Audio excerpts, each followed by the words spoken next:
अस्सलाम वालेकुम, सुबह खैर। कैसे हैं आप सब लोग? ठीक ठाक हैं? अच्छा जनाब, मज़े में रहना बड़ा ज़रूरी है, हेल्दी रहना बड़ा ज़रूरी है, क्योंकि भाई ये लाइफ है और इसमें आपने अप्स एंड डाउन्स देखने होते हैं, लेकिन उसके बावजूद सब्र करके आगे बढ़ना होता है। और जो लोग बहुत ज़्यादा स्ट्रॉन्ग नर्व्स के मालिक होते हैं वो बहुत सारी चीज़ें बर्दाश्त भी करते हैं और उसके उनको इनामात भी मिलते हैं। और सब्र करने का तो वैसे ही बहुत इनाम है। अच्छा जी, अब कुछ बात कर लेते हैं स्किन से रिलेटेड, यानी स्किन रेमेडीज़ से रिलेटेड।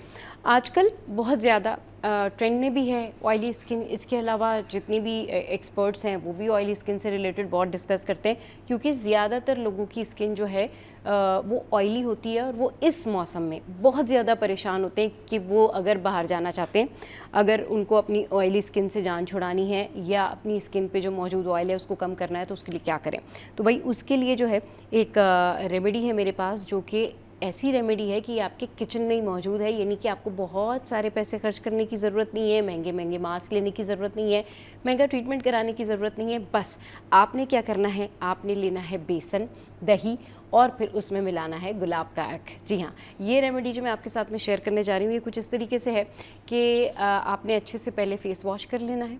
उसके बाद फिर आपने जो है वो बेसन लेना है और उसके बाद दही लेना है, 1 टेबल स्पून दही। फिर आपने 1 टेबल स्पून बेसन लेना है। अच्छा, अब आपकी स्वाबदीद भी है कि आप कितनी ज़्यादा क्वांटिटी में क्या चीज़ लगा रहे हैं। उसके बाद गुलाब का अर्क लगाना है आपने और फिर उसके बाद इसको मास्क सा बना के 15-20 मिनट तक छोड़ना है और फिर चेहरा वॉश कर लेना है। तो आप देखेंगे कि आपके चेहरे का जो एक्स्ट्रा ऑयल है, आपकी जो ऑयली स्किन है वो बहुत बेहतर हो जाएगी। और दही जो है आपकी स्किन को सॉफ्ट करेगा, ब्राइट करेगा, और बेसन जो है वो आपकी स्किन से एक्स्ट्रा ऑयल जो है एब्जॉर्ब कर लेगा। तो ये एक ज़बरदस्त रेमेडी है ऑयली स्किन से जान छुड़ाने की। हफ्ते में 1 दिन कीजिए, खुश रहिए। अच्छा जी, और हमें भी दुआओं में याद रखिए। चलिए जी, मौसम का हाल आपके साथ में शेयर करते हैं। मौसम का क्या हाल है? तो शहर कैद का मौसम कैसा है? वैसे मौसम सुबह के टाइम पर 3 दिन से बड़ा अच्छा है, लेकिन उसके बाद दोपहर में फिर गर्मी हो जाती है। तो जी, शहर का मतलब जुज़वी तौर पर अबर आलूद है, बादल और सूरज की आंख में चोरी का सिलसिला जारी है। अच्छा जी, आज शहर कराची का कम से कम दर्जा हरारत जो है वो 29 डिग्री सेंटीग्रेड रहा। अच्छा, शहर का मौजूदा दर्जा हरारत जो है 31 डिग्री सेंटीग्रेड है। हवा में नमी का तनासुब जो है वो है 75%। अच्छा जी, ये हो गया मौसम का हाल। अब मैं आपके साथ में शेयर करती हूँ कि जो केबल में फ़ॉल्ट आया हुआ था, इंटरनेट सबमरीन केबल में जो फ़ॉल्ट आया हुआ था, वो जो अब उसका फ़ॉल्ट था वो दूर कर दिया गया है। अब ख़बर कुछ यूँ है कि इंटरनेट सबमरीन केबल SMW5 में ख़राबी जो थी वो दूर कर दी गई है। PTA के मुताबिक इंटरनेट फरहमी जो है वो अब बिना तातुल जारी है।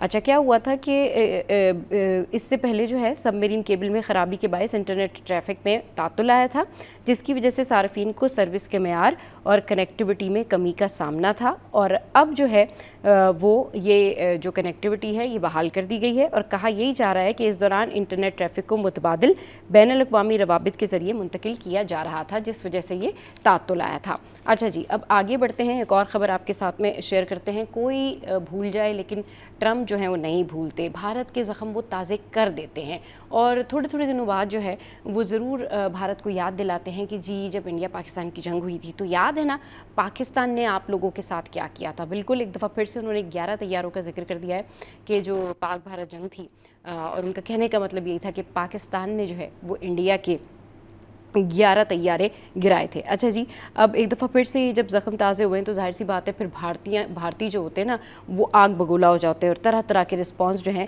वो सोशल मीडिया पर आना शुरू हो जाते हैं। तो एक दफ़ा फिर से ट्रंप ने ये यादें जो है भारतीयों की ताज़ा करती हैं। अच्छा, आगे बढ़ते हैं। और एक और ख़बर, जिस खबर को सुनने के बाद मैं बहुत हैरान हुई और मुझे बहुत हैरत के साथ अफसोस भी हुआ कि हमारे यहाँ जो सेहत का निज़ाम है उसमें क्या कुछ चल रहा है। कराची का एक अस्पताल है जहाँ से ये ख़बर है कि इस अस्पताल में मुबैना इंतज़ामी गफलत का जो है वो हुई है और सैकड़ों ख़ानदानों के लिए हमेशा के लिए अजियत बन गई है। अब जाहिर सी बात है अगर गफलत होगी तो उसमें कितने ऐसे ख़ानदान होंगे जो कि सर्वाइव करने की कोशिश करेंगे, जो कि इंसाफ की दुहाई देंगे। अब हुआ कुछ वो है कि यहाँ पर जो सिरिंज है, ये है सिरिंज का मामला। आलूदा और इस्तेमाल शुदा सिरिंज जो है लगाने से 200 से ज़ायद मासूम बच्चे HIV का शिकार हो गए हैं। अब ये जो मुतासरा बच्चों की माएँ हैं, इनकी फैमिलीज़ हैं, ये इंसाफ की तलाश में दर दर की ठोकरें खा रही हैं। अच्छा जी, ये जो कराची का अस्पताल है यहाँ पर मुबैना तौर पर आलूदा सिरिंजेस सिरिंज के दोबारा इस्तेमाल के बायस दर्जनों माओं के बच्चों को एड्स जैसे मूजी मर्ज में मुब्तला कर दिया है और इस मुजरिमाना गफलत से मुतासरा ख़ानदान इंसाफ की उम्मीद लेकर सिंध हाई कोर्ट पहुँचा है। तो जहाँ पर ये सारे मामलात होते हैं तो इसको ज़रूर देखना चाहिए कि हमारे यहाँ सेहत की क्या निज़ाम है और क्या क्या हालात हैं। मतलब वैसे ही जो मेडिकल का शोबा है उसमें वैसे ही इतनी एहतियात बरतने की ज़रूरत है, लेकिन होता क्या है, होता ये सब कुछ है। और अगर 200 बच्चे मुतासर हो गए HIV से तो मेरे ख्याल में ये लम्हा फ़िक्रिया है। लम्हा फ़िक्रिया क्या है, ये तो मतलब एक बहुत बड़ा इशू है, इसके ऊपर बात करने की बड़ी ज़रूरत है। और आप भी जब अपने बच्चों को हॉस्पिटल्स लेकर जाते हैं या आप ख़ुद भी हॉस्पिटल जाते हैं तो ज़रूर चेक एंड बैलेंस रखा करें, ज़रूर देखा करें कि वो सिरिंज जो भी निकाली है मेडिकल स्टाफ ने वो आपके सामने ही नई सिरिंज यूज़ करें। चलें ब्रेक लेते हैं, ब्रेक के बाद वापस आते हैं, फिर करेंगे ढेर सारी बातें।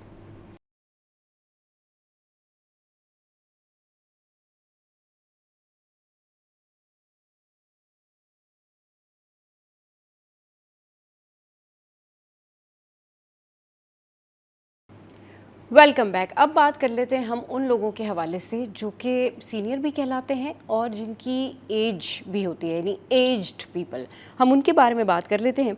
और बात सारी ये होती है कि आपकी कितनी भी एज हो लेकिन आपने कैसे स्ट्रॉन्ग रहना है, कैसे हेल्दी रहना है, सारी इंपॉर्टेंस जो है वो इस बात की है। बहुत सारे लोग बहुत अच्छी डाइट ले रहे होते हैं, बहुत सारे लोग बहुत प्रॉपर जो है वो वॉक कर रहे होते हैं, अपनी रूटीन को फॉलो कर रहे होते हैं, लेकिन फिर भी वो हेल्दी नहीं होते।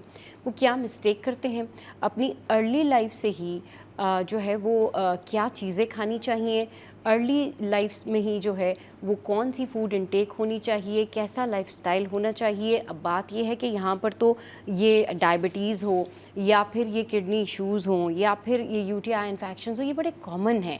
और इसकी वजह से जब आप अपनी यंग एज से इन चीज़ों में फंस के सर्वाइव कर रहे होते हैं तो आपकी जब मिडिल एज पहुँचती है या आप एज्ड होते हैं तो वो ज़्यादा मुश्किल हो जाता है। तो इन चीज़ों को कैसे ओवरकम किया जाए, सबके ऊपर एक ये टाइम आना होता है कि उसने एज्ड होना होता है, सबको इस प्रोसेस से गुज़रना होता है। लेकिन उससे पहले क्या एहतियात की जाए, क्या खाया जाए, कैसे स्ट्रॉन्ग रहा जाए, कैसे हेल्दी रहा जाए, इस पर बात करने के लिए डॉक्टर नौशीन अब्बास हमारे साथ मौजूद हैं। कंसल्टेंट न्यूट्रिशनिस्ट और एस्थेटिक फिजिशियन भी हैं। उनको शो में वेलकम करते हैं। अस्सलाम वालेकुम, कैसी हैं आप? अस्सलाम वालेकुम जी, मैं बिल्कुल ठीक। आप कैसी हैं? मैं बिल्कुल ठीक ठाक। अच्छा, ये जो आज का हमारा टॉपिक है ना डॉक्टर नौशीन, ये बड़ा ज़बरदस्त टॉपिक है क्योंकि सबके घरों में बुज़ुर्ग हैं। देखिए, हम बिल्कुल। सबके पेरेंट्स हैं, सबके दादा दादी होते हैं, सबके घरों में कोई ना कोई डेफिनेटली इस तरह से लोग मौजूद हैं जिनको बड़ी केयर की ज़रूरत है, जिनको बड़ी एहतियात की ज़रूरत है, जिनको जेंटली ट्रीट करने की ज़रूरत है। लेकिन अब हम जब देखते हैं ना हमारे अपने बड़ों में कि बहुत सारी कमी निकलती है कि जी विटामिन D कम है, हड्डियों का प्रॉब्लम है, जोड़ों का प्रॉब्लम है, सारी ज़िंदगी वो दूसरों को जो है वो खिलाते पिलाते रहते हैं लेकिन खुद अपना ख्याल नहीं रख पाते। तो हमें उनसे भी सीख लेना चाहिए। उनका ख्याल रखने के साथ साथ अब ज़रूरत ये है कि अपना भी ख्याल रखा जाए। कैसे रखा जाए ख्याल? अच्छा देखिए, जो एजिंग है ना, जिसको हाँ, हम बुढ़ापा एजिंग कहते हैं, वो एक फिजियोलॉजिकल प्रोसेस है जो कि एक नेचुरल प्रोसेस है, हर किसी ने उससे गुजरना है। सही। इसमें होता क्या क्या है? इसमें ये होता है कि आपका मसल मास कम होना शुरू हो जाता है, आपको डाइजेस्टिव इश्यूज होना शुरू होते हैं क्योंकि मूवमेंट कम होना शुरू हो जाती है, बोन हेल्थ आपकी इफेक्ट होती है, हड्डियां भुरभुराना शुरू हो जाती हैं। हाँ, ये एक नेचुरल फिनोमेना है जो हो रहा है। इसके साथ जो प्रॉब्लम्स है वो क्या हो रही है? मेटाबॉलिक डिसऑर्डर्स हैं, जिसमें आप कहते हैं डायबिटीज है, हाइपरटेंशन है, गॉड फॉरबिड हार्ट डिजीजेज हैं, इस्कीमिक हार्ट डिजीजेज हैं। ये सारी चीजें हैं जो उसके साथ साथ होती हैं। हाँ, अब हमने करना क्या है एजेड लोगों के लिए? देखिए, इसमें एक बात बता दूं कि विद एज जो आपकी न्यूट्रिशन है ना, वो आपकी प्रिवेंटिव मेडिसिन भी है। ये सिर्फ नहीं है कि खाना खाना है। आप ये सोचें कि आप जो ब्लड प्रेशर, शुगर, सबके लिए दवाएं ले रहे हैं, अगर आप चाहते हैं कि आप आपकी एजिंग अच्छी हो तो आप अपनी न्यूट्रिशन अच्छी लें। ग़िज़ा अच्छे होने का तरीका क्या कार है? सबसे पहले तो ये है कि आपने सिंस ये पेशेंट्स जो हैं, ये पेशेंट्स तो नहीं कहेंगे, बुजुर्ग लोग जो हैं वो मूवमेंट बहुत स्लो कर रहे होते हैं, ज्यादातर बैठे रहते हैं, तो इनको एकदम से आपने ढेर सारा खाना नहीं देना होता। तो आप इनके स्मॉल फ्रीक्वेंट मील्स कर देते हैं। नाश्ता है, मिड डे स्नैक है, लंच है, इवनिंग स्नैक है, डिनर है। एम क्या है? इससे आपको थोड़ी थोड़ी एनर्जी मिलती रहती है, ठीक है, और डाइजेशन भी अच्छी होती रहती है क्योंकि हमारे जो बुजुर्ग लोग हैं वो इतना मूवमेंट नहीं कर रहे होते हैं। अब हम बात करते हैं खाना क्या क्या है।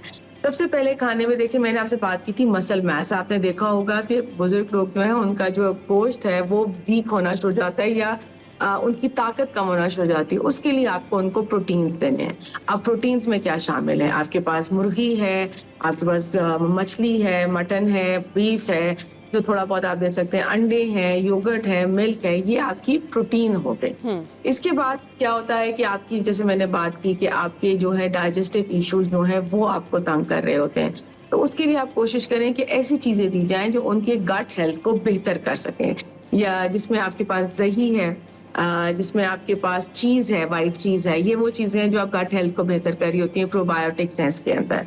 अब हम बात करते हैं उनकी हड्डियों की। अब हड्डियां जो है वो कमजोर हो रही हैं नेचुरली, तो हाँ। उसमें आप उनको ऐसी चीजें देंगे जिसमें विटामिन डी और कैल्शियम है। अब विटामिन डी, कैल्शियम ज्यादातर दूध, अंडा, दही और हाँ इन चीजों में होता है। इसमें कुछ सप्लीमेंट्स आप ऐड करें, क्योंकि अनफॉर्चुनेटली हमारी डाइट में विटामिन डी और कैल्शियम इतना ज्यादा मौजूद नहीं, या जिन खानों में है दे आर वेरी एक्सपेंसिव। सही। तो नेचुरल सोर्स तो सप्लीमेंट आप लेंगे।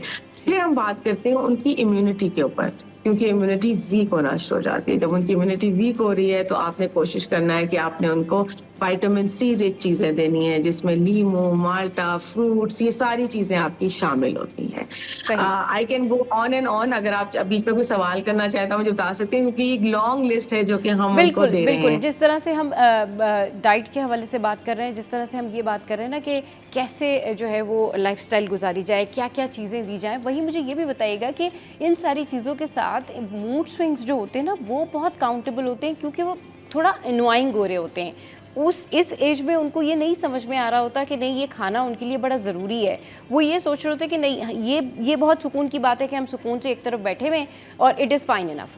लेकिन ये मूड स्विंग्स जो है ना, इसको भी डील आउट करने का क्या तरीका है? या कुछ ऐसे फूड्स हैं जिससे मूड पे वाकई असर पड़ता है?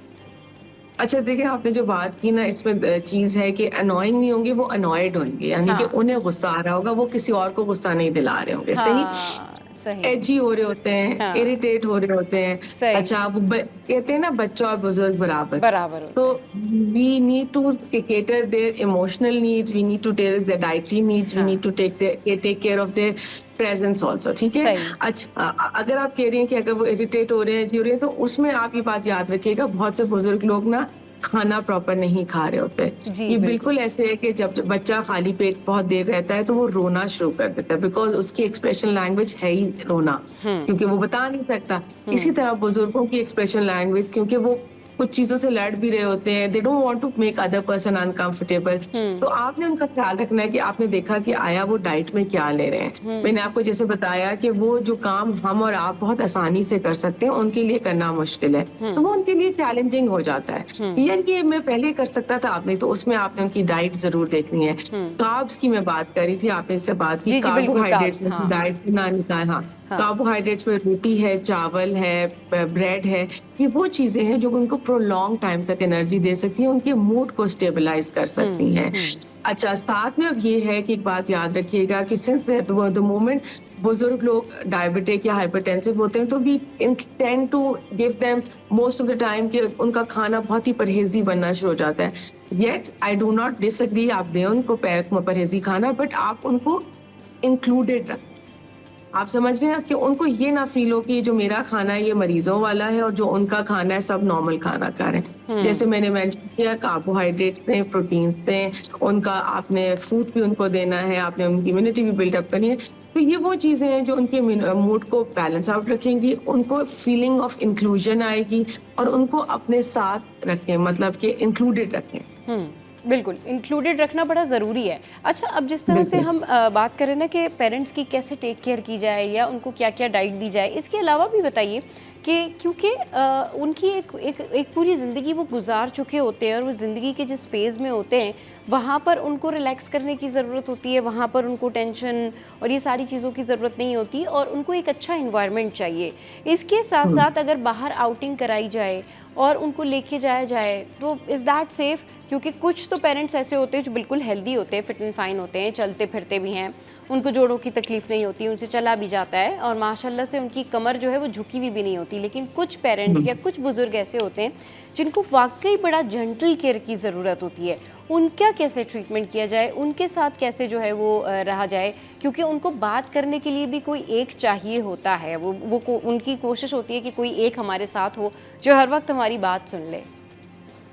अगेन वही वाली बात है, it's like taking care of a small baby. ठीक है, बच्चा भी हाँ, आप अकेला नहीं छोड़ते हैं। सही। बिल्कुल आपने सही बात की है। जो वॉक का मेन मकसद क्या है? देखिए, वॉक का मकसद एक तरफ तो ये है ना कि आपका जो खून है उसकी रवानी बेहतर हो, आप हाँ, बेहतर फील करें, सारी चीजें।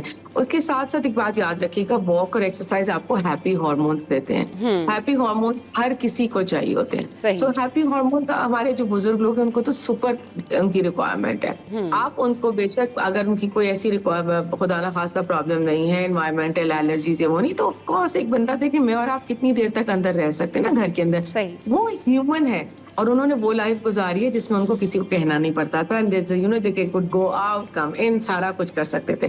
तो आप उनको बेशक पार्क लेके जाएं, ऐसी जगह लेके जाएं जहाँ वो रिफ्रेश फील करें। जब वो रिफ्रेश फील करेंगे तो डेफिनेटली वो उनकी डाइट भी बेहतर करेगा, उनका मूड भी बेहतर करेगा, उनकी जनरल प्रेजेंस, उनकी फीलिंग ऑफ प्रेजेंस भी बेहतर करेगा। तो ये सारी चीजें जो उनको जरूरी चाहिए होती हैं और ये उनको हेल्प आउट कर सकती हैं। तो again I keep on saying, मैं अक्सर ही कहती हूँ, क्योंकि कभी भी उनको एक्सक्लूजन ना दें। हम क्या करते हैं, द मोमेंट मैं I do not agree with the word retirement.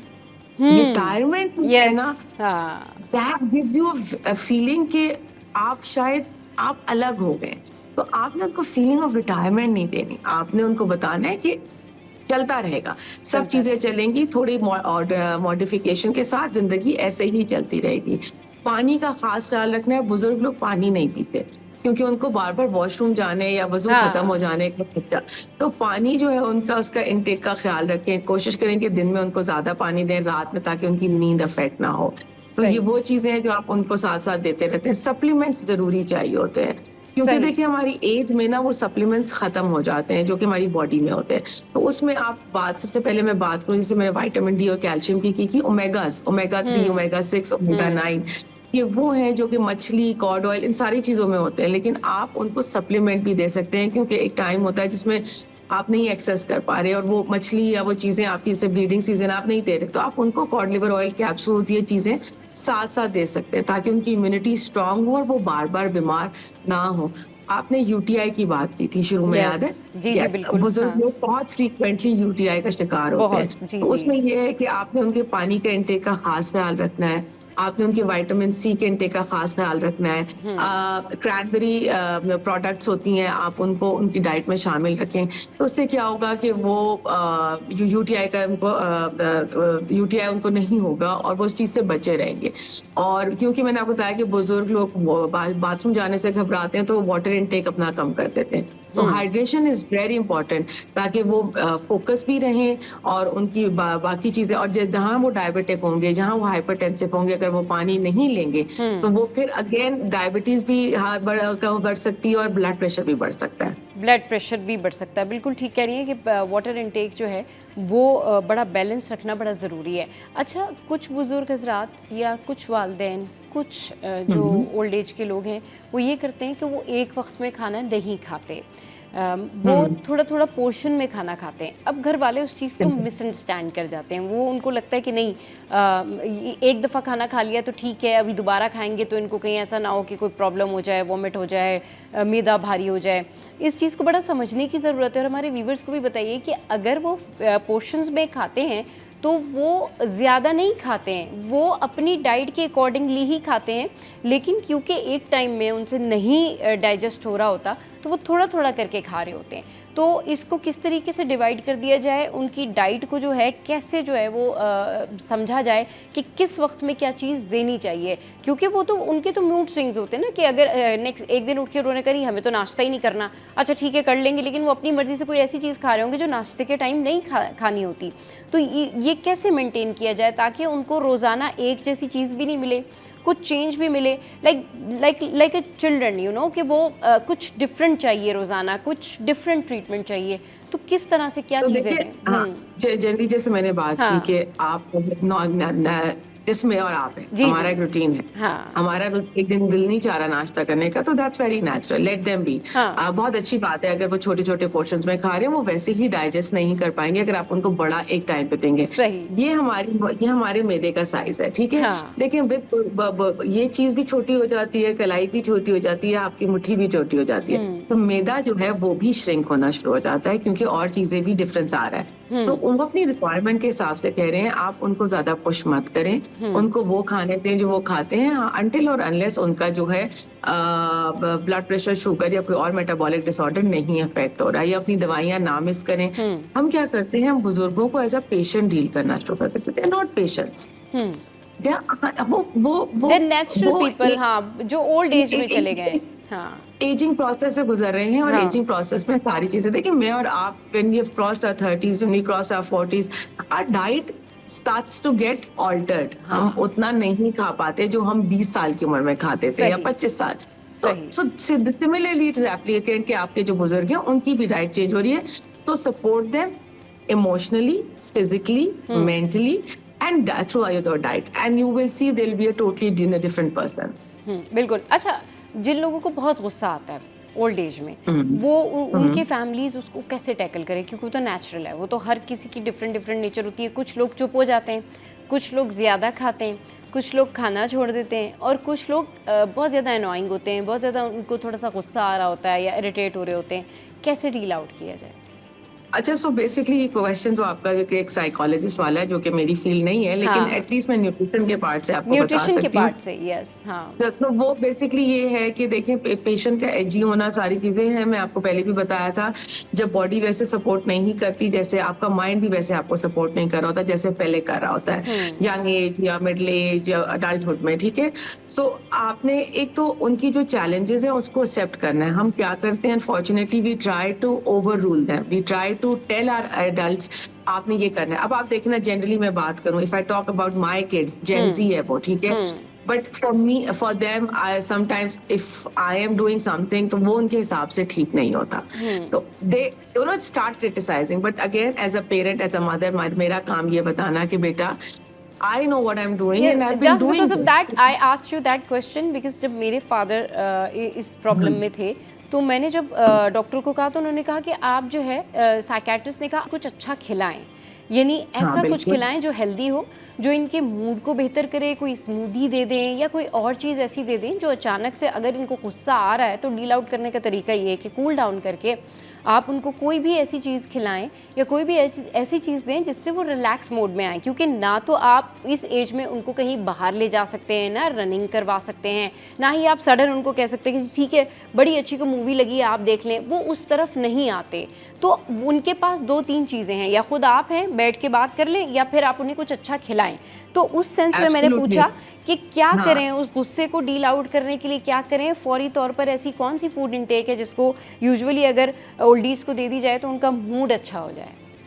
So well, it depends. सबसे पहले तो पानी दे दिया जाए अगर राइट। गुस्सा आ रहा है तो, ठीक हाँ। है। सेकेंडली ये है कि आप उनको जानते हैं, you know what their favourite food है, वो क्या उनका क्या पसंदीदा चीज उनकी क्या है। हाँ। तो आप उसको उसके हिसाब से उन्हें दे सकते हैं। जैसे कहते हैं मैंगोज जो है वो एंटाई डिप्रेसेंट है, उनके अंदर हैप्पी हार्मोन्स हैं, राइट। तो वो आपका मूड एलिवेट कर देते हैं। हाँ। सपोज किसी आपके कोई बुजुर्ग हैं जिनको कोई ऐसी चीज पसंद है जो कि आप वो आपसे नाराज हैं, तो आप, या उनको गुस्सा बहुत आता है, तो आप उनकी डाइट में समटाइम्स दे लाइक हलवा और समथिंग, जिसको आप नट्स, और सूजी तो वैसे ही अच्छी है, उसमें थोड़ा सा देसी घी मिला के, something which is nutrient full also, और आप वो कर सकते हैं, शक्कर ऐड कर दें। उसके अलावा ये है कि सबसे जो चीज है मेरी और आपकी, देखिए आपको, यू नो फादर वेल, आपको पता है कि आपके वालिद को क्या पसंद है, लाइक आई नो माय सही। पेरेंट्स, ठीक है। हाँ, हाँ। तो आपने उनको वो डाइट में उनके ऐड करें, तो वो चीजें आपको बेहतर महसूस होंगी। सही। चलिए जी, thank you very much doctor Rashid thank you ji.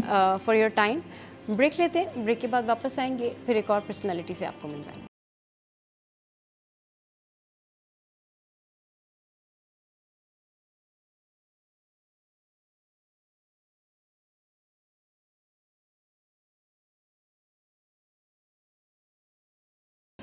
Welcome back. अब कुछ बात कर लेते हैं हम ख़वातीन के हवाले से, या उन लोगों के हवाले से जो कि अपने ड्रीम्स को अचीव करना चाहते हैं। कुछ और करना होता है लेकिन फिर वो किसी और तरफ निकल जाते हैं। अपने ड्रीम्स को अचीव करना ये एक बड़ी अच्छी थ्योरी है, लेकिन कैसे आप कैसे अपने गोल्स तक पहुंचेंगे, आप कैसे ये जान सकते हैं कि जो काम आप कर रहे हैं वो ठीक है या आप यही करना चाहते हैं, ये भी जानना बड़ा ज़रूरी है। और इस सिलसिले में ना जितने भी सक्सेसफुल लोग हैं, अगर आप उनसे बात करेंगे तो उनकी बड़ी अचीवमेंट्स हैं, उसके पीछे उनकी बहुत स्ट्रगल है, बहुत ज़्यादा मेहनत है। तो मेहनत के बगैर तो कोई चीज़ हासिल नहीं होती, लेकिन कभी कभी मेहनत को भी राइट डायरेक्शन की ज़रूरत पड़ती है। तो ऐसी एक पर्सनैलिटी आज हमारे शो में हमारे साथ मौजूद है, हमें ज्वाइन कर रही हैं। बहुत सक्सेसफुल है और बहुत पॉजिटिव और बहुत एनर्जेटिक हैं। जब भी इनसे बात होती है हमेशा कुछ ना कुछ सीखने को, समझने का मौका मिलता है और आपको पता चलता है कि जो सक्सेसफुल लोग होते हैं, जो लोग अपने ड्रीम्स अचीव करना चाहते हैं, वो क्या सोचते हैं और कैसे आगे बढ़ते हैं। तो आपका इंट्रोडक्शन करवाती हूँ मैं। डॉक्टर सबरीन हुसैन इस वक्त हमारे साथ मौजूद हैं, उनको वेलकम करते हैं शो में। अस्सलाम वालेकुम, गुड मॉर्निंग, कैसी हैं आप? अस्सलाम वालेकुम, गुड मॉर्निंग, अल्हम्दुलिल्लाह, thank you for having me. Yes. अच्छा, ये बताइए कि लड़कियां या लड़के ख्वाब तो देख लेते हैं कि हमने ये सारी चीज़ें अचीव करनी है, किसी ने डॉक्टर बनना है, किसी ने इंजीनियर बनना है, अच्छा चले बन भी गए, उसके बाद की अचीवमेंट्स, कैसे अपने गोल्स अचीव किए जाएं, किस तरह से प्लान किया जाए, क्या स्ट्रेटजी होनी चाहिए? बड़ा एक सिंपल वन लाइनर मेरे दिमाग में आ रहा है हाँ। सवाल को लेकर कि you dream while you sleep, but to make that dream come true you have to wake up. Right, सही। हाँ। तो ये एक बहुत छोटी स्टेटमेंट है बट डीप स्टेटमेंट है, डीप स्टेटमेंट। क्योंकि मसला ड्रीमिंग का नहीं है। ड्रीम करना अच्छी बात है, आप ड्रीम करेंगे तो आप कुछ उसके तरफ जाएंगे, प्रैक्टिकल अचीवमेंट के लिए सोचेंगे। बट पॉइंट ये है कि आपको अपने थोड़ा सा जो है ना, चीज़ें, कोई भी चीज़ नहीं रोकती, मेरा ये ख्याल है। लेकिन अगर कोई चीज़ रोक रही है आपको, आपके सारे एफर्ट्स के बाद भी कोई चीज़ नहीं मिल रही, तो मैं ये समझती हूँ कि Allah has a better plan for us. For example, कभी जिंदगी में हमने कोई अपने लिए चीज सेट की थी, बहुत सारी चीजें सेट की थी, उनमें से हम सारी चीजों को तो चेक नहीं कर सके कि ये भी कर लिया, ये भी कर लिया। किसी चीज के लिए बहुत एफर्ट डाला, काफी लोगों को भी इन्वॉल्व किया कि हमें वो चीज मिल जाए, उस पर्टिकुलर अचीवमेंट तक हम पहुंच जाएं। तो बात वहां मुझे जो समझ आई अब इस पॉइंट पे आके कि एट टाइम्स जब आप कभी सफर कर रहे होते हैं, आप ऑब्जर्व करें तो कभी डाइवर्जेंस होती है, तो एक येलो कोन या ऑरेंज कोन लगी हुई होती है जो लोकल गवर्नमेंट लगाती है, जो भी कि जी work ahead, work in progress, ठीक है। तो ये अल्लाह की तरफ से एक सिंबल होता है कि आपने सारा एफर्ट अपना 100% दे लिया, लेकिन अगर उस तरफ नहीं आप जा पा रहे तो कुछ अल्लाह का भी प्लान है आपके लिए। Probably you are trying to settle for the less, Allah आपके लिए कुछ और अच्छा प्लान कर रहा है। तो उस चीज को फिर उस जगह छोड़ के, बजाय इसके कि आप उसके पीछे लग के डिमोटिवेट हो, आप एक दूसरा रास्ता इख्तियार करें और थोड़ा सा अपना थॉट प्रोसेस उसकी तरफ टिल्ट करके, हो सकता है फिर उधर आप वंडर्स कर सकें। तो कभी कभी हमारी अपनी अंदर की जो एक होती है ना, वो नफ्स से बाहर नहीं हम आते कि सोच लिया यही करना है। हाँ। हो सकता है उससे बेहतर प्लान हो, तो वो जो अल्लाह ताला यहाँ फरिश्ते भेज के आपके करियर में येलो कोन्स नहीं रखते। सही। अल्लाह आपको इसी तरह बताते हैं कि आपके एफर्ट्स आपने कर लिए, आपने बहुत अच्छा भी आ गया, फिर भी उस कॉलेज में एडमिशन नहीं हुआ, उस यूनिवर्सिटी में नहीं हुआ, हो सकता है उससे बेहतर जगह आपका इंतजार कर रही हो। सही, उससे बेहतर जगह इंतजार कर रही हो।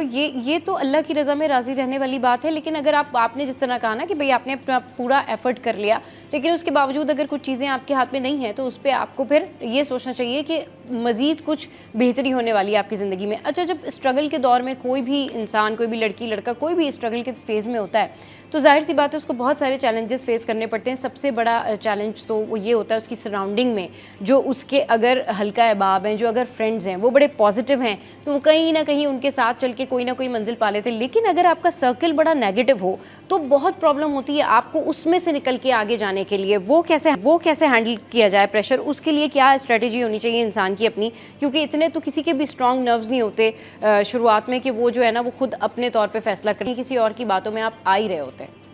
जी बिल्कुल ठीक कह रही हैं। और हम आजकल ज्यादा एक दूसरे की बातों में आ रहे होते हैं या सोशल मीडिया की बातों में हम ज्यादा आ रहे होते हैं।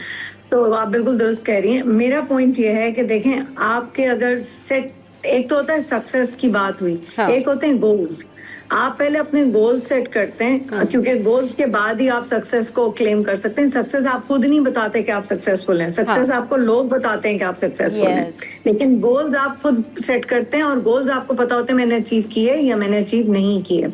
अब आपने कहा इसके अंदर कुछ स्पॉयलर्स होते हैं, कुछ टॉक्सिक लोग होते हैं, कुछ टॉक्सिक एनवायरनमेंट्स होते हैं, तो उनसे निपटने के लिए तरीका सबसे बेहतर ये होता है कि the moment you get to know कि आप किसी टॉक्सिसिटी का शिकार हैं, तो बेहतर ये है कि पहला सबसे यही है ना कि आप उस हल्का अहबाब से अपने आप को दूर करें। और अगर आपके अंदर इतने स्ट्रॉन्ग नर्व्स नहीं है, आप इजीली आपकी ओपिनियन ओवरवेल्म हो जाती है, तो आप फिर पहले तो अपनी ओपिनियन के ऊपर अपने आप को एस्टैब्लिश करें कि no what I believe is the right thing and I have this logical background to say why I am right, not this कि मैंने कह दिया तो मैं ठीक हूँ। आपके पास एक इनफ डेटा सेट होना चाहिए, इनफ नॉलेज बेस होना चाहिए कि यार I know I can do it. पहले तो एक दो ये होता है, मैं फॉर एग्जाम्पल आजकल सर्कल में सुने मुझे CSS करना है, अगला बोले यार तुमसे इंग्लिश का पेपर निकल नहीं रहा, तुम CSS करोगे। These are the two different things ना। तो बच्चों को चाहिए कि वो इंग्लिश का पेपर जिस तरह पढ़ाया गया है, जिस तरह लिया जा रहा है, वो एक डिफरेंट सिनेरियो है। CSS की तैयारी उसने खुद करनी है, सेल्फ लर्निंग है, फिर उसमें जाहिर है उसने खुद अटेम्प्ट डालनी है, मल्टीपल अटेम्प्ट्स अवेलेबल हैं। तो इन पैरेलल्स को इजीली बच्चा बाय ना करे, अपने आप के ऊपर भी कॉन्फिडेंस रखे, फिर फैमिली उसको सपोर्ट करे। हमारे यहाँ एक ना नैरेटिव बिल्डिंग किसी भी बच्चे के बारे में बड़ी जल्दी हो जाती है। आपके घर में अगर 3 बच्चे हैं ना, तो एक के बारे में आप कहेंगे ये बहुत इंटेलिजेंट है, ये तो यूं करेगा, अगला हो सकता है बेचारा खामोश है, बोलता कम है, उससे ज्यादा समझदार होगा, तो हम उसको कहना शुरू करते हैं नहीं नहीं इसका तो हम अपने ही घर में नहीं अंदाजा कर पाते कि बीइंग पेरेंट या बीइंग रिलेटिव हम कभी कभी एक अननेसेसरी सा ना स्टिग्मा बच्चों के साथ अटैच कर देते हैं। सही। अच्छा, करियर में रिस्क लेना कितना ज़रूरी है, और क्या रिस्क लेने से कभी कभी फ़ायदा हो जाता है? क्योंकि ज़्यादातर लोग तो ये कहते हैं भाई हम तो अपने सेफ फ्यूचर की तरफ जाना चाहेंगे, हम तो रिस्क नहीं लेंगे। ज़रूरी होता है रिस्क लेना? मैं इसको थोड़ा सा, अभी मैंने रिसेंटली एक सीनियर मैनेजमेंट ट्रेनिंग कराई है हमारे जो ब्यूरोक्रेट्स हैं उनकी। देखिए 4 चीजें होती हैं जिंदगी में जो आपकी है ना एक्चुअल आपको भी डिफाइन करती हैं और आपके करियर पाथ को भी डिफाइन करती हैं। पहली उसमें सबसे चीज होती है सिक्योरिटी, सेंस ऑफ सिक्योरिटी। सही। दूसरी उसके अंदर चीज होती है सोशल बिलोंगिंग। तीसरी उसके अंदर चीज होती है सेल्फ एस्टीम, और चौथी उसके अंदर चीज होती है सेल्फ एक्चुअलाइजेशन। अब आप जब तक इनसिक्योरिटीज में रहते हैं, देखें एक जो एंट्री लेवल जॉब वाला बंदा होगा ना, उसकी इनसिक्योरिटी नेचुरल है, उसको आप नहीं एग्ज्यूम कर सकते कि वो बिल्कुल खुले डुले काम करेगा और अपनी मनमानी कर लेगा। मनमानी तो कोई भी खैर नहीं कर सकता, लेकिन नहीं वो सही पे खड़ा भी रहेगा। उसको अगर उसका बॉस प्रेशराइज करेगा ये काम कर दो, वो कर देगा, क्योंकि उसकी इनसिक्योरिटी है मेरा जॉब ना चला जाए, क्योंकि वो अभी एंट्री लेवल की जॉब पे है। फिर आपका नेक्स्ट आता है मिड करियर। मिड करियर के अंदर थोड़ी थोड़ी आपकी इनसिक्योरिटीज कम होने लगती हैं। जब वो आपकी इनसिक्योरिटीज कम होने लगती हैं, जैसे जैसे आप अपने सिक्योरिटी जोन में ग्रीन में जाएंगे ना, तब आप अपने सेल्फ एस्टीम लेवल में भी जो है वो ग्रीन में जाना शुरू करेंगे। और जब सेल्फ एस्टीम आती है, उसके बाद एक सेल्फ एक्चुअलाइजेशन कि अब मुझे पता है कि I hold some character in the society, कि मैं इसके लिए मेरी इंटेग्रिटी है, इसके लिए आई एम नोन, तो मैं रिस्क लेना शुरू कर सकती हूँ। कैलकुलेटिव रिस्क लेने चाहिए। अपने करियर में मैंने बहुत सारे लिए, लेकिन कैलकुलेटिव हो। ये कोई मतलब कोई इसलिए नहीं हो कि आप you are known for a person to deny everything. ये एक अच्छी रेप्यूट नहीं होती करियर में। आपको बड़ा पॉजिटिव रिस्क टेकर होना चाहिए। लोग ये कहें कि इसको यूं कह लें, रिस्क के बजाय इसको चैलेंज कह लें। आपको चैलेंजेस एक्सेप्ट करना चाहिए ताकि पॉजिटिव कॉनोटेशन में आ जाए। तो चैलेंजेस एक्सेप्ट करें, अपने आप को असेस करके, अपनी टीम को असेस करके, थोड़ा सा उसके अंदर ज्यादा उसको बीफ अप करें एफर्ट को, और वो चैलेंज डिलीवर करें, तो इंशाल्लाह सक्सेस इज योर्स। बिल्कुल। अच्छा, जब हम बात करें ना चैलेंजेस की, तो यूजुअली चैलेंजेस, जब आप कोई भी चैलेंज ले रहे होते हैं या आप ये सोच रहे होते हैं कि नहीं ठीक है, मैं मेरे अंदर इतना टैलेंट है या मेरी इतनी क्रेडिबिलिटी है, ये I will do that, but आपकी फैमिली या बाकी आपका जो फ्रेंड सर्किल है, फ्रेंड जोन है, वो बहुत खौफजदा होता है। तो कितना ज़रूरी है कि जब कोई भी शख्स कोई स्टेप लेने जा रहा हो या जा रही हो, कोई लड़की, तो उसको फैमिली सपोर्ट मिले और उसकी फैमिली उसको सपोर्ट करे और उसको कहे नहीं ठीक है, अगर कोई बड़ी चीज़ चीज़ छोड़ के आप किसी दूसरी तरफ जा रहे हैं, अगर आप ऐसी जगह जा रहे हैं जहाँ पर खुद आप हैं, तो वो जाहिर सी बात है, वो कैलकुलेशन बड़ी एक सॉलिड तो होती है, लेकिन उसमें ये होता है ना कि जी ठीक है, आप कोई बहुत बड़ी चीज़ छोड़ के कहीं जा रहे हैं, तो उसके लिए फैमिली सपोर्ट कितना ज़रूरी है कि अगर कुछ प्रॉब्लम हो जाती है तो नहीं ठीक है, हम पीछे हैं, बैकअप देने के लिए हैं, तो ये कितना ज़रूरी है मैम? लेकिन फैमिली सपोर्ट तो हाँ। डे वन से चाहिए होती है। जिस दिन आप इवन स्कूल भी पहले दिन बच्चे को भेजते हैं ना, उस दिन भी फैमिली सपोर्ट ही चाहिए होती है, क्योंकि हाँ। पहले दिन जब बच्चा क्लास में रो रहा होता है तो उसको किसी ने अगर कुछ कह दिया, तो हमें बजाय इसके कि हम उन मसलों को निपटे, हम ऐसा ऐसा बच्चों को इंक्लूसिविटी सिखाएं कि नहीं ऐसे होता है, इसको यूं हाँ। हैंडल कर लो, उसको यूं हैंडल, तो ये तो डे वन से चाहिए होता है। जब अब आपने कहा कि कोई बड़ी जगह छोड़ के कोई नीचे छोटी जगह जाना चाह रहा है, Yes. तो देखिए एक चीज होती है, घर के अंदर एक डिबेट होती है। हाँ। अगर वो घर के अंदर एक डिबेट होती है, कोई बड़ा आपको कोई एडवाइस कर रहा है, उसके पीछे एक एक्सपीरियंस होता है। मैं छोटे जो मिड करियर के लोग हैं या जो अभी और बिगनर लेवल के लोग हैं, उनको ये एडवाइस करूंगी कि एक्सपीरियंस सबका सुनिए। देखिए लिसनिंग आजकल बड़ी इंपॉर्टेंट है, आपको सुनना सबकी चाहिए। उसके बाद आप अपने आप को असेस करें, क्योंकि इग्नोरेंस इसका आंसर नहीं है कि मैं कर लूंगा। भाई कैसे करेंगे? रोड मैप तो जरा शेयर करें ना हमारे साथ। रोड मैप जब आप घर वालों से शेयर करेंगे, तब आपके घर वाले हो सकता है उसको फाइन ट्यून करें, और फिर जब वो एक कलेक्टिव डिसीजन लेके आपके साथ जाएंगे, तो वो आपको भी ऑन करेंगे, आपकी गलती को भी अगर खुदा न खास्ता हो जाती है या कोई बैकफायर हो जाता है तो उसको भी ऑन करेंगे। लेकिन जो सोलो फ्लाइट करते हैं ना बच्चे, और उसके बाद जब वो एकदम से फॉल डाउन करते हैं और फिर घर वालों के ऊपर आते हैं, तो ये उनके लिए भी एक ट्रॉमा होता है, घर वालों के लिए। सही, तो बिल्कुल। सोलो फ्लाइट से बचें। हाँ। घर के लोगों को, जो आपके जिंदगी के सबसे बड़े स्टेक होल्डर्स हैं, उनको आप लूप में लें अपने डिसीजंस में, तो फिर डेफिनेटली वो आपको एम्पावर करेंगे कि ठीक है आप करें, हम आपके साथ खड़े हैं।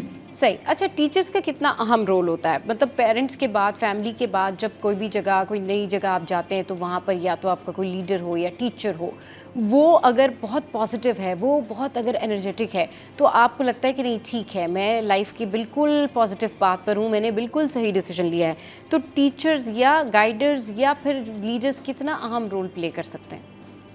आजकल जो एक हम लफ्ज इस्तेमाल करते हैं अक्सर, जो टर्शरी एजुकेशन के अंदर हम कहते हैं टीचर्स को कि आप अपने आप को मेंटोर्स भी समझें। हाँ। तो आप सिर्फ टीचर, तो एक क्लासरूम टीचिंग पे वर्ड आके, हालांकि teacher is a very, to me it's a very broad word, बहुत इसके लंबे सारे डेफिनेशंस हैं, लेकिन क्योंकि हम एक साइकोलॉजिकल कॉन्टेक्स्ट में देखते हैं, तो वो टीचर से हमारे दिमाग में क्लासरूम टीचिंग आती है, जिसने इम्तिहान लेना है, पास करना है या फेल करना है। वो हमारी खराबी है कि हम उसको सिर्फ वहां तक महदूद रखते हैं, जबकि उस्ताद का बहुत सारा लंबा डेफिनेशन है।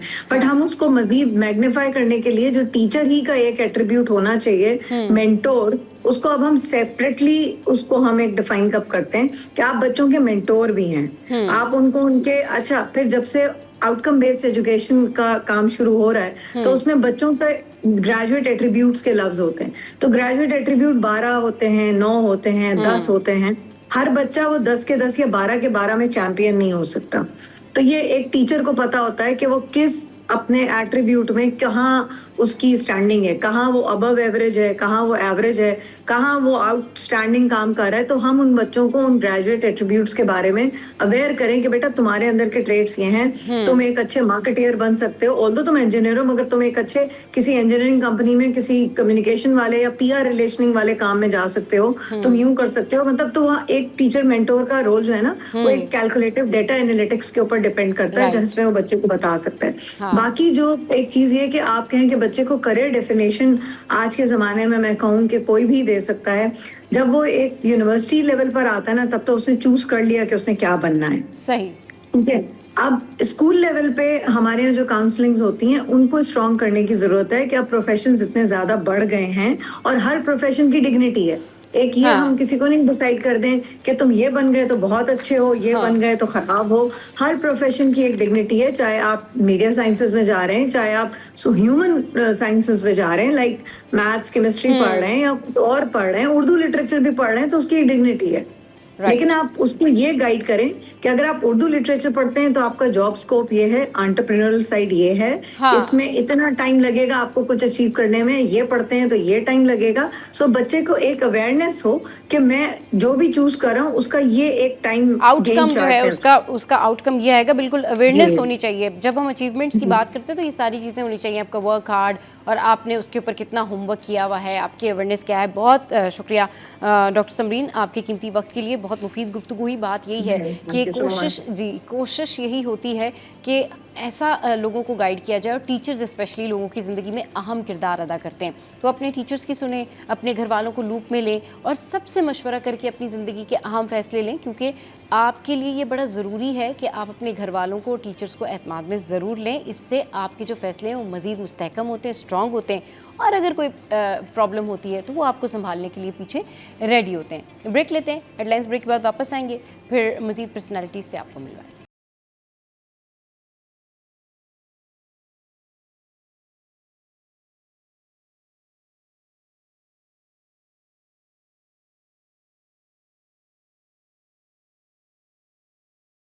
Welcome back. और अब बात करेंगे हम कि घर में घरेलू नाचाकियाँ और झगड़े, लड़ाई झगड़े और इस तरह के मसाइल, और इसके हवाले से आज हम दीगर पहलुओं पर भी बात करेंगे कि अगर कोई बीमार हो जाए तो उसको कौन सी दुआएं मांगनी चाहिए, शिफा के लिए क्या करना चाहिए, जैसे फालिज है, लकवा है। इसके अलावा अगर आपके घर में चोरी हो जाए और आपको पता करना हो कि भाई चोर कहाँ भाग गया, कैसे कोई आपकी चीज़ रिकवर होगी, तो उसके लिए क्या दुआएं मांगी जाएँ।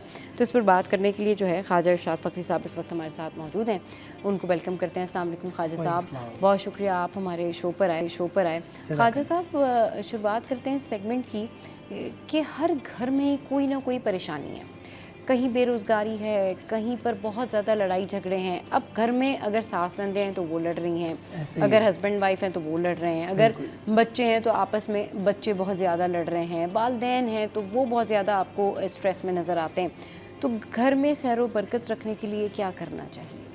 बहुत शुक्रिया, आपका सवाल बहुत अच्छा है और हर घर की कहानी है। आपने अक्सर एक जुमला सुना होगा, जहाँ बर्तन होते हैं वो बजते ही बजते हैं। जी बिल्कुल, हाँ। तो ये तयशुदा बात है, जहाँ इंसान होंगे वहाँ लड़ाई भी होगी, झगड़े भी होंगे, नाराज़गियाँ भी होंगी। हाँ। अच्छा, एक तो नॉर्मल नाराज़गी होती है, जैसे हमने समझ लिया कि भाई फ़लाँ शख्स ज़्यादा गुस्से वाला है तो इसलिए वो, एक बंदे का ब्लड प्रेशर हाई हो रहा है इसलिए वो आपे से बाहर हो रहा है, एक उम्र रसीदा हो गया, एक जहन हम आहंगी नहीं हो पा रही, यानी एक ख़ातून की ज़्यादा है, वो सास है, जो बहू है उसकी एज कम है। अब सास बहू बन नहीं रही, और बहू बनी है तो बेटी नहीं बन रही, बेटी बनी तो कैरेक्टर मैच मर्ज नहीं हो पाता आपस में।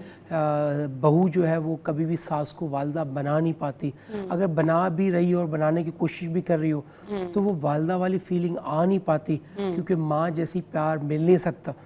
तो एक तो ये नॉर्मल हमारी ज़िंदगी के मराइल हैं, और इसी वजह से हमने बहुत सारी चीज़ों को ऐसा भी देखा है कि बाप बेटे में लड़ाई हो जाती है, बेटी माँ में लड़ाई हो जाती है, बहनों में लड़ाई हो जाती है। तो जब बहनों में लड़ाई हो सकती है, बेटे से लड़ाई हो सकती है, माँ से लड़ाई हो सकती है, तो भाई सास से भी लड़ाई हो सकती है। हाँ बिल्कुल हो सकती है। इसी तरह नंदों से भी लड़ाई हो सकती है, इसी तरह अपने शौहर से लड़ाई हो सकती है, अपने बच्चों से लड़ाई हो सकती है, और किसी भी अच्छा चले, ये तो जो जिस तरह से हम बात करें ना, हाँ नॉर्मल बात है कि भाई चलें, लेकिन इन लड़ाइयों का हद से ज़्यादा बढ़ जाना, हर वक्त इस तरह से होना कि भाई दो लोग हैं वो आपस में लड़ रहे हैं, तो इसका मतलब ये है कि देयर इज़ थर्ड फैक्टर, या किसी की नज़र लगी है, या किसी ने बीच में कोई ऐसी चीज़ की हुई है कि उसकी वजह से दो लोग कभी भी एक दूसरे के साथ ना ठीक से बात कर रहे हैं, आपस में लड़ रहे हैं।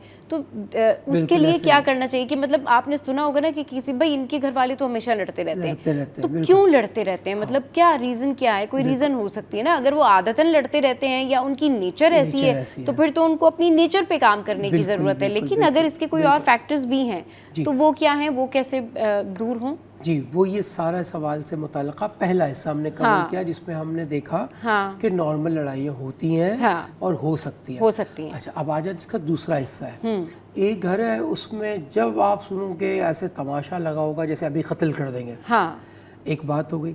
दूसरी बात, एक नॉर्मल बीवी ऐसा करती नहीं है, नॉर्मल शौहर ऐसा करता नहीं, लेकिन आज उसने यानी आउट ऑफ वे जाके हाथ उठा दिया या इस तरह का कर दिया कि वो आप पे से बाहर हो के समझ में ही नहीं आया, और जब वो होश में आया तो उसको याद ही नहीं कि मैंने क्या किया, मैंने बीवी को मारा या नहीं मारा, बच्चों को मारा या नहीं मारा, या इतना जालिम हो गया कि ऊपर से छत पे ले जाके बच्चे को वो नीचे छोड़ रहा है। तो भाई क्या हो गया एकदम अचानक से, तो बिल्कुल नॉर्मल बंदा था।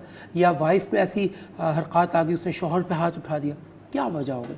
अब वजह ये है कि देखिए, पहली तो नॉर्मल चीज़ आप महसूस करें, हमारे यहाँ हमारे बहनें बेटियाँ अक्सर महसूस करती हैं कुछ होता नहीं और वो कहती हैं नहीं हम पे कुछ करा दिया। तो इस जो बल्कि किसी के पास चले भी जाएं वो भी झूठ कह देते हैं कि भाई आप पे कुछ हो गया। तो पहले तो सबसे पहले देखें नॉर्मल है लड़ाई या नहीं कुछ वजह है। जब वजह महसूस हो तो उसका रीज़न होता है, रीज़न जादू के ज़रिए भी लड़ाई कराई जाती है, इसी तरह बंदिश की वजह से भी लड़ाई होती है, इसी तरह अमल कराए जाते हैं कि दो बंदे आपस में लड़ना शुरू हो जाए, मियाँ बीवी आपस में लड़ना शुरू हो जाए, बाप बेटा लड़ना शुरू हो जाए, बहू सास लड़ना शुरू हो जाए। इसी तरह जब ये अमल होते हैं, इस वजह रीज़न ये होता है कि बहू ये चाहती है कि मेरी किचन अलग हो जाए, मेरा घर अलग हो जाए, मेरा कमरा अलग हो जाए, या मेरा शौहर जो कमा रहा है वो मैं किसी और से क्यों शेयर करूं। हाँ। तो इस वजह से फिर अमलियात कराए जाते हैं। तो जब अमलियात तो सूरह तौबा, अच्छा सही, जब आपको कंफर्म हो जाए सूरह तौबा, अच्छा कंफर्म नहीं हो रहा, आप क्या करें कि भाई ये लड़ाई जादू से, असरात से, या फिर वर्बल है, वैसे ही है, हाँ। लड़ाई हुई, सूरह तौबा पढ़ते हुए सो जाए। अच्छा, आपने पढ़ के सो गया, ख्वाब में आपको आ जाएगा कि जादू की वजह से है, ये बशारत आ जाएगी कि ये बंदिश की वजह से है, किसी ने अमल कराया है, किसने अमल कराया है। तो पूरी जैसे एक हम फिल्म देखते हैं, ख्वाब देखते हैं, इसी तरह की पूरी फिल्म चल जाएगी और पूरा नज़र आ जाएगा इसने कराया, फलां शख्स से कराया। तो ये ख्वाब को 100% सच्चा ना जाने, लेकिन इसको फ़ौरन इसका कुछ मुतबादिल हल कर ले। हल क्या है? सूरत तौबा पढ़े और उसके बाद दुआ मांगे, या अल्लाह पाक मुझ पे जो ये अमल हुआ है हमारे घर में, जो ये नाचाकी है, जो ये तकलीफ़ हमारे घर पे दरपेश है, जिस वजह से हम मियाँ बीवी लड़ रहे हैं, बहन भाई लड़ रहे हैं, घर में ये जो एक हम कहते हैं कि लड़ाई का आफत क़यामत का मंज़र पेश कर रही है, तो उसके लिए सूरत तौबा जैसे ही पढ़ेंगे फ़ौरन उस घर में राहत आ जाएगी, उस घर में सुकून आ जाएगा, प्यार आ जाएगा, मोहब्बत आ जाएगा। और इसी वो सूरत तौबा को एक बार पढ़ के पानी पे दम करें, ख़ुद भी पिएँ, बच्चों को भी पिलाएं, शौहर को भी पिलाएं, सास को भी पिलाएं, ससुर को भी पिलाएं, नंदों को भी पिलाएं। वो घर आपस में शीर शक्कर हो जाएगा, प्यार मोहब्बत बढ़ जाएगा, आपस में एक हो जाएंगे।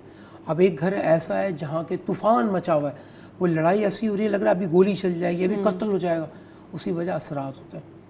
बाद वक़्त ऐसा भी होता है, लगता है कि शोर आ रहा है लेकिन लड़ कोई नहीं रहा होता, आवाज़ें तो आ रही होती है लड़ाई की। वो किसी ने बेड खींच के दीवार में मार दिया, किसी ने कुर्सी खींच के दीवार में मार दी, लगता है कोई आफत आ गई है, कोई घर में कोई लड़ाई हो रही है, कोई गोली चला रहा है, लेकिन जब बज़ाहिर तो उस घर में कोई लड़ाई नहीं हो रही।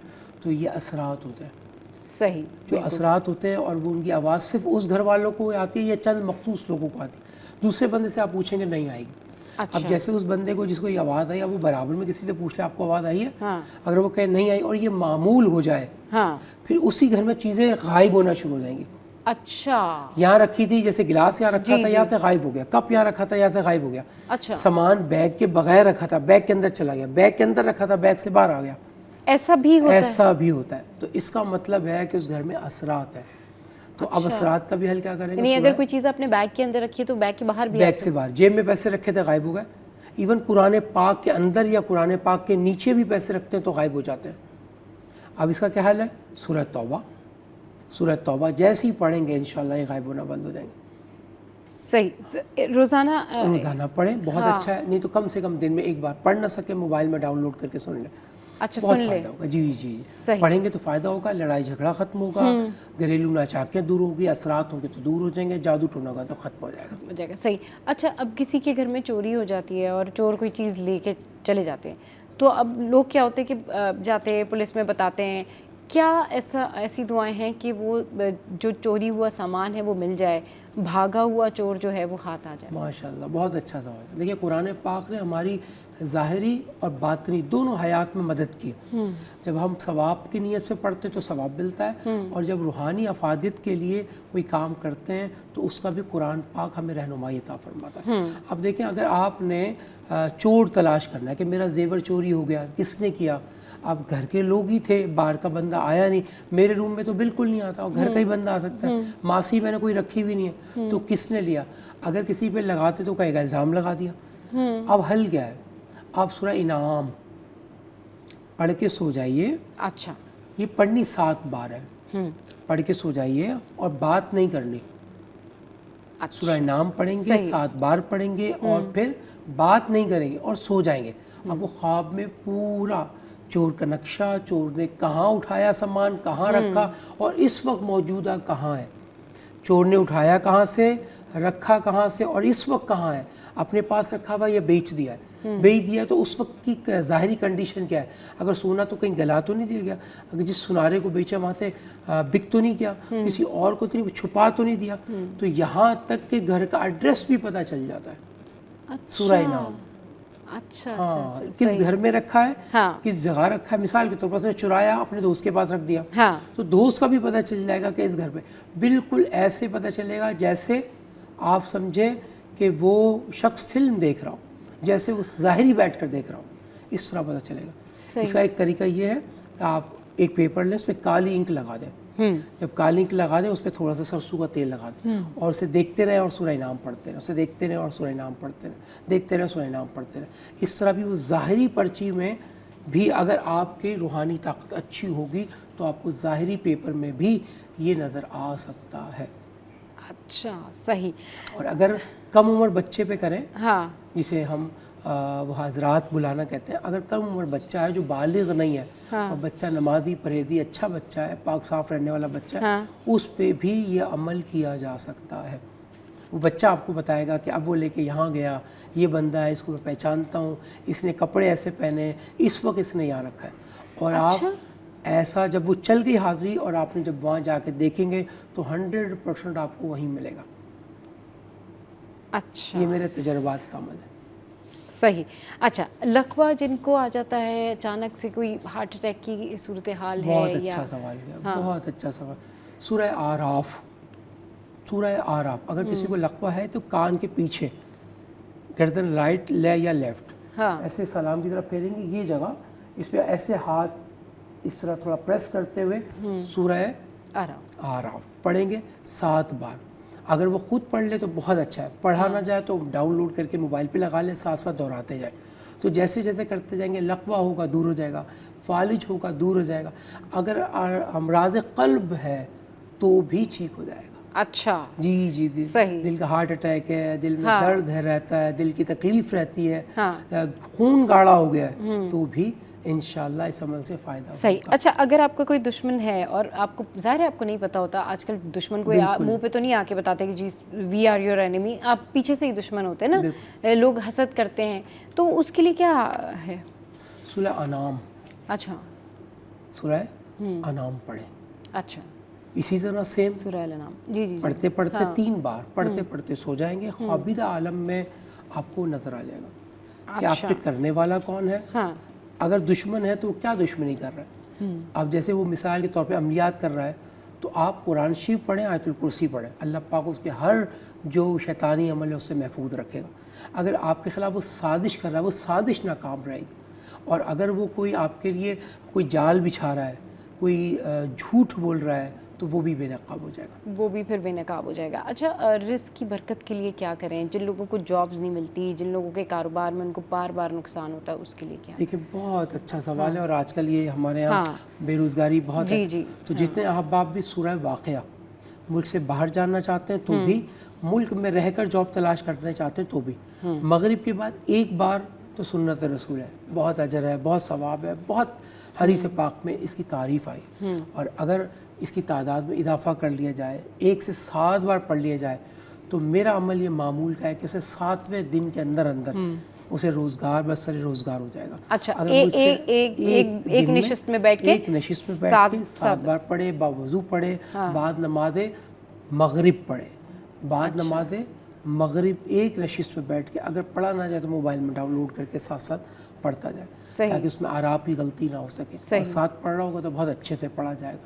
बहुत अच्छे से अदायगी है, लफ्ज़ हो जाएगी, ताकि गलती से पाक हो जाए। और 7वें दिन यानी पीर को शुरू किया तो अगले पीर से पहले पहले अल्लाह पाक उसके रोज़गार के असबाब बना सही। देगा। आजकल लोग बहुत परेशान होते हैं, ख़ासतौर पर सवाल है कि हमारी फसल में तरक्की नहीं हो रही, फसल बढ़ नहीं रही, फसल में हमारी जो है ना नुकसान हो रहा है, उसके लिए भी सूरह वाक़िया सही। कितनी बार पढ़ेंगे? 7 दफ़ा 7 दफ़ा पढ़ेंगे। उसके बाद दुआ के लिए हाथ बुलंद करें, पानी पे दम कर लें, सही। जो भी स्प्रे करते हैं उस पानी पे दम करें, स्प्रे करें, फसल भी डबल हो जाएगी और बरकत भी होगी, और जो शख्स उसे खाएगा उसको शफा भी मिलेगी। सही।